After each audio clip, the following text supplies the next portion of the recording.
Olá, seja bem-vindo. Me chamo Fábio Cardoso, e o que você vai ler agora não é um texto feito para convencer, mas para nos fazer pensar. Pensar sobre tempos antigos, realidades paralelas, seres deste mundo e do outro, sobre aquilo que já existiu e aquilo que ainda virá a existir. Escreva em tom de reflexão, porque tocar no nome de Jesus desperta ecos profundos em diferentes tradições religiosas. Para o cristianismo, ele é o Filho de Deus, a encarnação divina, o Messias esperado que salva a humanidade do pecado. Mas para o Islã, sua imagem assume contornos diferentes, igualmente respeitosos, mas sempre centrados na convicção de que Deus é único e absoluto, sem parceiros. Inscreva-se nesta leitura. Inscreva-se nesta leitura. Não custa, mas talvez custe a desconstrução de ideias antigas. Talvez custe encarar o peso de compreender que Jesus pode ser visto de forma muito distinta da narrativa dominante no Ocidente. No Islã, Isa, o nome árabe para Jesus, é considerado um dos maiores mensageiros de Deus.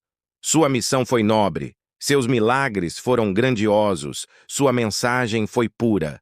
Contudo, sua posição é a de servo e nunca de divindade. A fé islâmica exige que todo muçulmano creia em Jesus. Negar a sua existência ou a sua profecia seria negar um dos pilares fundamentais da religião. O Alcorão, livro sagrado, o menciona em 13 capítulos e 33 versículos, revelando a sua importância dentro da mensagem islâmica. Seu nome aparece 25 vezes, não como um ídolo a ser adorado, mas como profeta a ser respeitado. Jesus nasceu de forma milagrosa. Para os muçulmanos, sua concepção sem pai é um sinal claro do poder de Deus. Assim como Adão foi criado sem pai nem mãe, Jesus foi criado sem a intervenção de um homem. Sua mãe, Maria, é reverenciada como uma das mulheres mais puras da história, uma virgem escolhida para carregar em seu ventre um dos maiores mensageiros da humanidade. O Alcorão descreve esse nascimento em detalhes, sobretudo na Surata Maryam. Maria, afastada de sua família, recebe a visita do Espírito enviado por Deus, que anuncia o nascimento de um filho imaculado. Ela questiona, teme, mas se submete à vontade divina.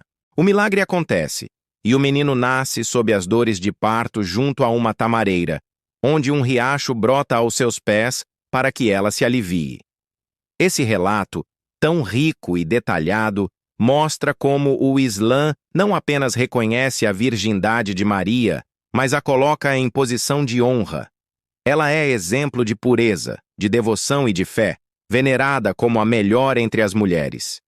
Desde o berço, Jesus demonstrou sinais de sua missão. Segundo o Alcorão, ele falou ainda bebê, defendendo a honra de sua mãe contra as acusações de adultério. Essa cena poderosa mostra não apenas o milagre, mas a proteção divina sobre Maria e seu filho. Quando cresceu, Jesus recebeu de Deus o Evangelho, uma revelação destinada a guiar o seu povo. Seu papel foi chamar os filhos de Israel à adoração de um Deus único, sem parceiros, sem intermediários, sem filhos.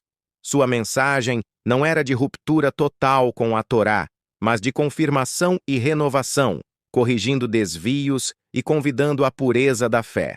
Os milagres de Jesus são reconhecidos e valorizados pelos muçulmanos. Ele curou os cegos e os leprosos, ressuscitou os mortos, moldou um pássaro de barro e soprou nele a vida. Mas o Alcorão deixa claro: todos esses feitos aconteceram apenas com a permissão de Deus. Jesus não tinha poder próprio, mas agia como instrumento da vontade divina. Esse ponto é essencial para entender a visão islâmica. Os milagres não provam divindade, mas confirmam a missão profética. Se fossem provas de ser Deus, então Moisés, que abriu o mar, ou Muhammad, que realizou sinais de revelação, também teriam de ser considerados divinos. Mas não são. São servos, são mensageiros, são homens fortalecidos pela misericórdia de Deus. Um aspecto central da diferença entre cristãos e muçulmanos é a crucificação. O cristianismo fundamenta sua fé no sacrifício de Jesus, no sangue derramado que redime o pecado da humanidade. O Islã rejeita essa ideia. Para os muçulmanos, cada ser humano é responsável por seus próprios atos. Não herdamos o pecado de Adão, não carregamos a culpa dos ancestrais e não precisamos do sacrifício de outro para sermos perdoados. O Alcorão ensina que Jesus não foi crucificado. Parece ter sido assim aos olhos dos homens, mas, na verdade, Deus o elevou a si. Esse mistério envolve séculos de debate, mas a mensagem central é clara. Deus protegeu seu profeta e o sofrimento da cruz não lhe pertence. Essa crença também derruba a noção de que a salvação depende do sangue de Jesus. Para o Islã, a salvação depende da fé em Deus, do arrependimento sincero e da prática do bem. Cada alma responderá individualmente por suas escolhas no dia do juízo. Outro ponto de contraste é a Trindade. Os muçulmanos não aceitam a ideia de que Deus exista em três pessoas distintas. Para eles, isso é um afastamento da pura unicidade.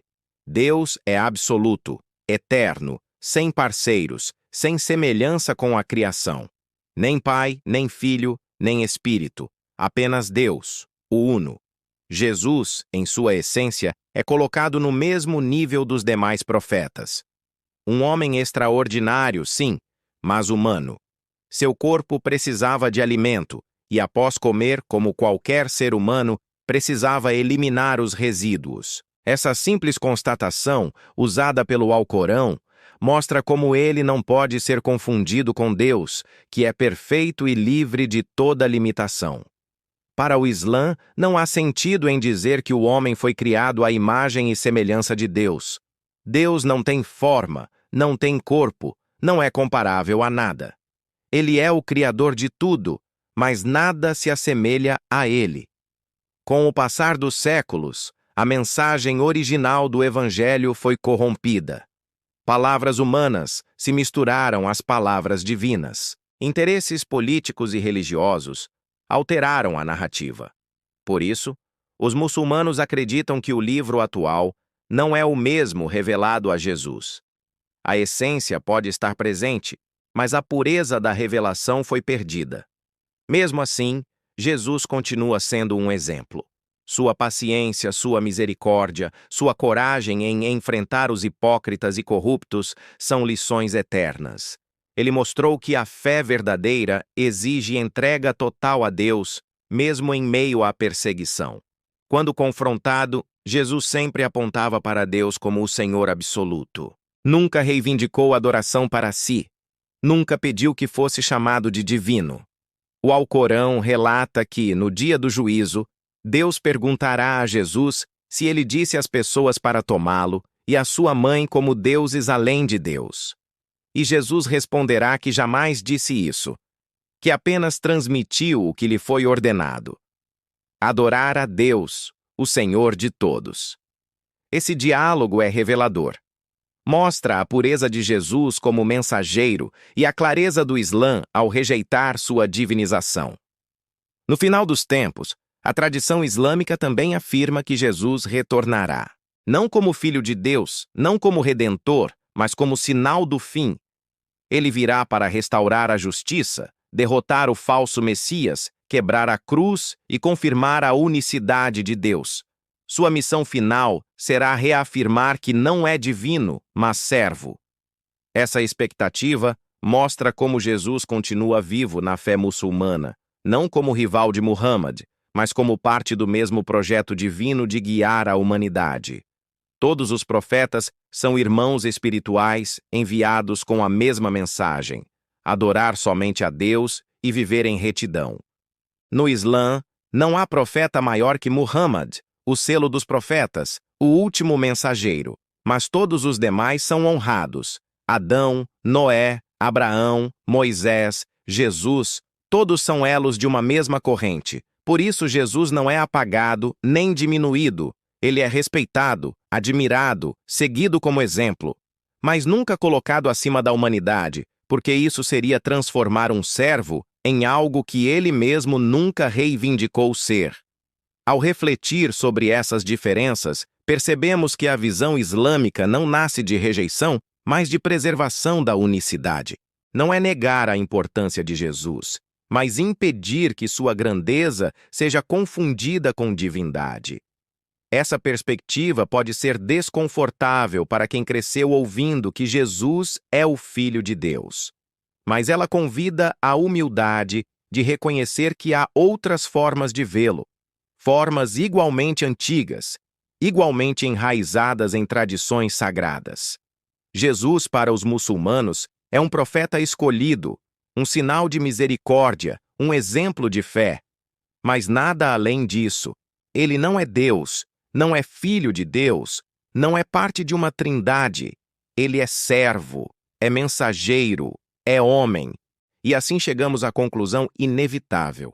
No Islã, Jesus é apenas mais um profeta, um elo entre tantos, um guia entre outros, todos com a mesma missão: chamar a humanidade para adorar o Deus único, eterno e absoluto, que não tem parceiros nem semelhantes.